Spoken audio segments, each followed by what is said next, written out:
There is a dreamlike quality to an execution. No one can be murdered before their appointed hour, and so the whole thing has that frantic and yet slow quality of a big wedding.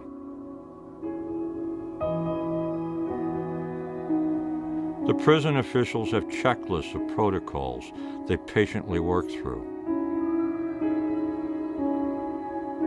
In one such murder I witnessed, the whole shebang kept more than 100 guards busy. In that case, no one said the word execution out loud, but simply referred to the event. You know, before you've been to an execution, you think it's kind of a private affair. There is the culprit, there's the executioner. It's not a big deal. But as soon as you hit the prison on the day of an execution, everything feels differently.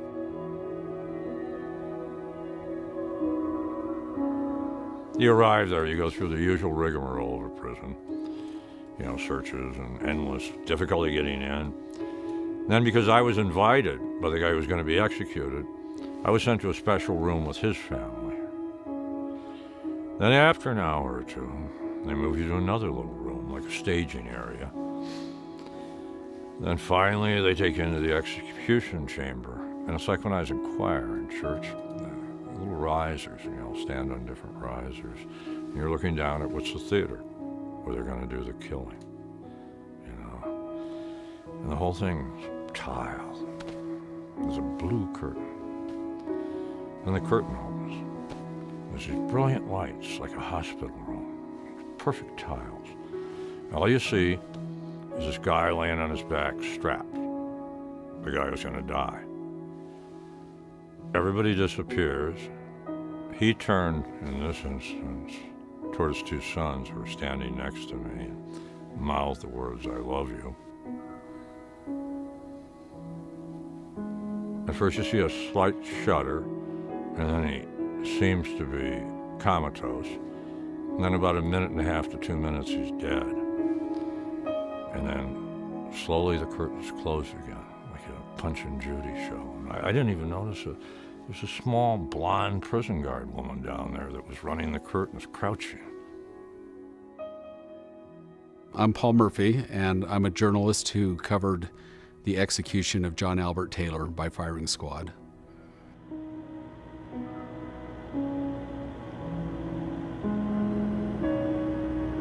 When you first arrived, you're there with the rest of the media, and because it was going to be a firing squad, you had reporters from all over the world. And so that was kind of almost like this circus-like atmosphere where there were so many reporters and so many people and people standing around. And then the very select few who are going to be witnesses are shuttled off, and they're waiting, and they're just sitting in a room, and, you know, kind of that nervous laughter. It was just kind of sitting around waiting until they finally said, "We have to go."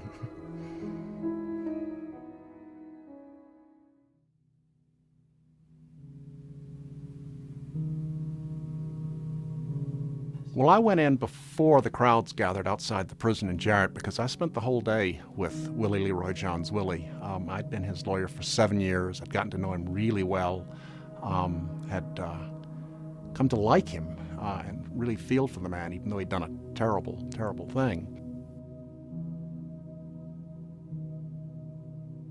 It's an odd setup because they have 3 people there watching you 24 hours a day and with a great big book. And every time you do anything, if you scratch your nose, they'll write it down. Anything you do, they make a record for the last couple of weeks, I think. He could tell that I was really upset, even though I was trying to hide it.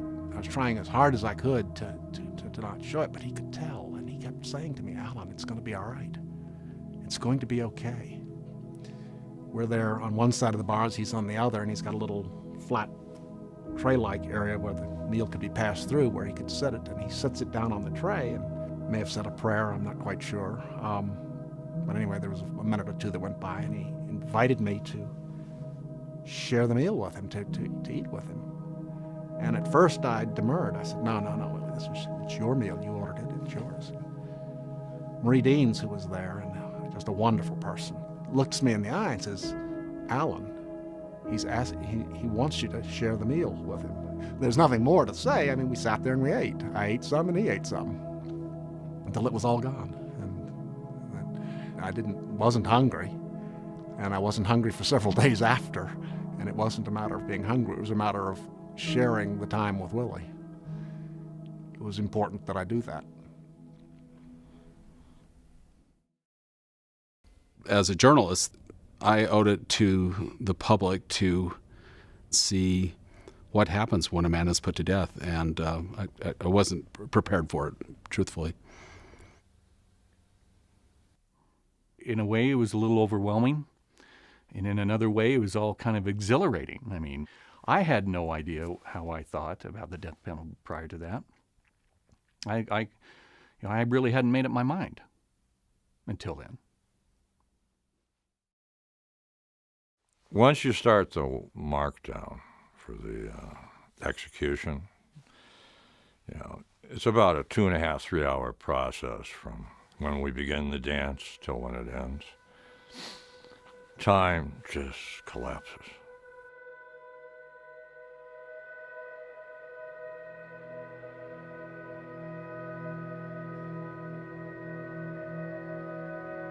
And then when you finally get in to where you're going to witness the execution, it seems like there's minutes between each one of your heartbeats. It just seemed like taking forever. The clock was just so slow. Time just slows down to this crawl.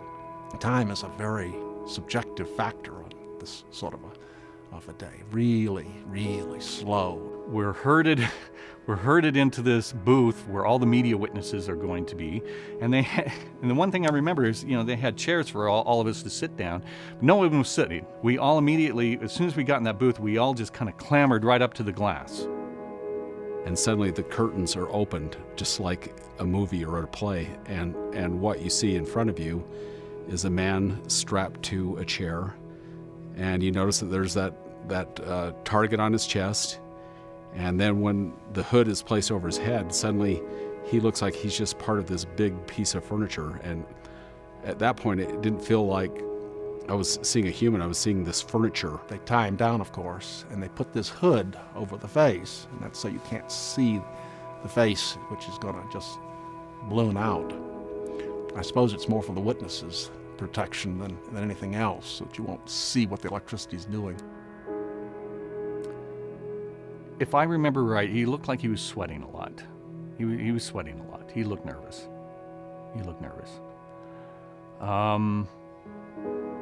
It's like a floating sensation, like this will never end. I kept wondering if I was just going to, in some sense, pass out. Not from stress, just keel over, cease to exist.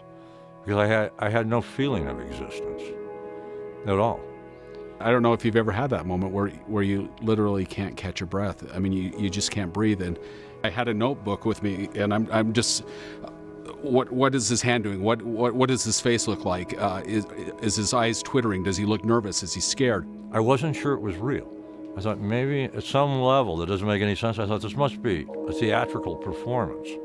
This can't be real, that we all gathered in this room and went through this ritual. What do I see across the window? Can I see the family? What is their reaction? Can I see into those little holes where the rifles are pointing? What's going on over there? And within seconds, they're asking him if he has any final words. They're putting the hood over his head, and then it's ready, aim, fire, and it's done. 3, 2, 1, and then a huge boom. And I remember looking out the corner of my eye and seeing that target that they pinned to his chest just fly off. The thing I will never forget is looking at his left hand and seeing it clench, and then watching it slowly after a couple seconds just relax. When the electricity goes on, the whole body just went rigid, and the face, you could see underneath the hood where the throat is just expanding. It's just awful sounds, awful smell, awful looking, and an awful time. Then his hands relaxed and his head drooped, and that was it.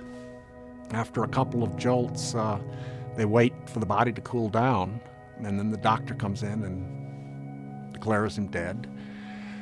And then I left by another door.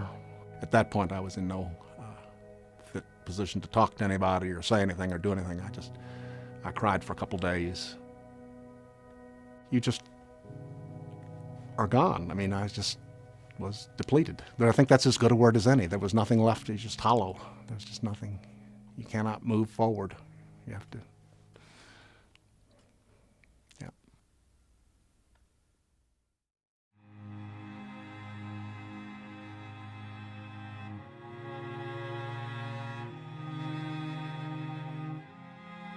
I have no brief for the guy who died.